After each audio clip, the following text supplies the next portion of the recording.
Sidik jari Yosef banyak ditemukan di lokasi pembunuhan ibu dan anak di Kabupaten Subang. Berikut ungkapan kuasa hukum Yosef Hidayah.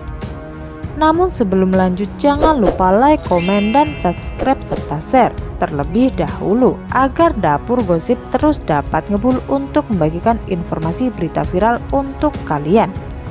Jika sudah, mari simak videonya.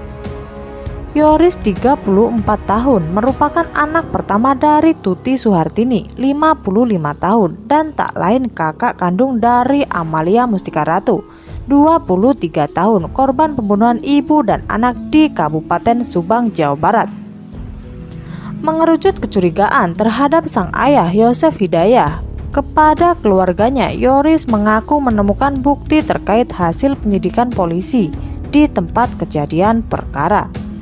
Menurut kesaksiannya, pihak kepolisian menemukan banyak sidik jari sang ayah di tempat lokasi pembunuhan ibu dan anak tersebut.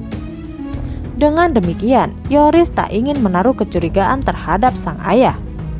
Biar urusannya dengan Tuhan, kata Yoris, dikutip Dapur Gosip dari tribunnews.com Minggu 19 September 2021. Harus diketahui, Yosef ialah salah satu saksi yang paling banyak diperiksa oleh penyidik gabungan, mulai dari Mabes Polri, Polda Jawa Barat, dan Polres Subang. Terhitung sejak penemuan kedua jenazah korban, Yosef sudah diperiksa kurang lebih 9 kali. Dikonfirmasi Dapur Gosip dari tribunnews.bogor.com, kuasa hukum Yosef, Rohman Hidayat membantah terkait dugaan pelaku pembunuhan yang mengarah kepada Yosef. Menurut kuasa hukum tersebut, pada saat kejadian Yosef memang orang yang pertama kali sampai di rumah pada pukul 7.15 waktu Indonesia Barat.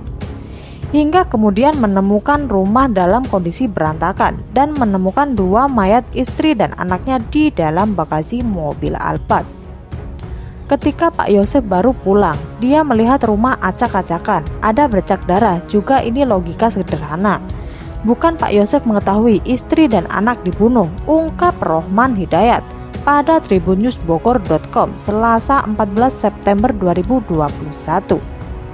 Rohman membeberkan jika kliennya waktu itu curiga terjadi sesuatu pada anak dan istrinya lantaran melihat kondisi rumah yang berantakan. Ditambah banyak bercak darah di mana-mana. Saat pulang di lokasi sudah acak-acakan. Pak Yosef susah mencari istri dan anaknya.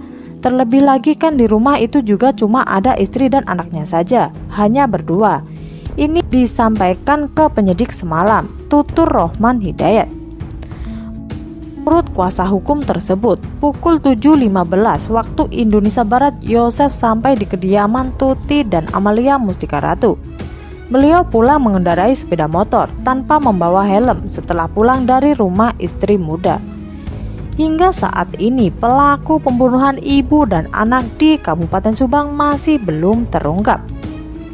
Terima kasih telah menonton video ini dan sampai jumpa di video selanjutnya.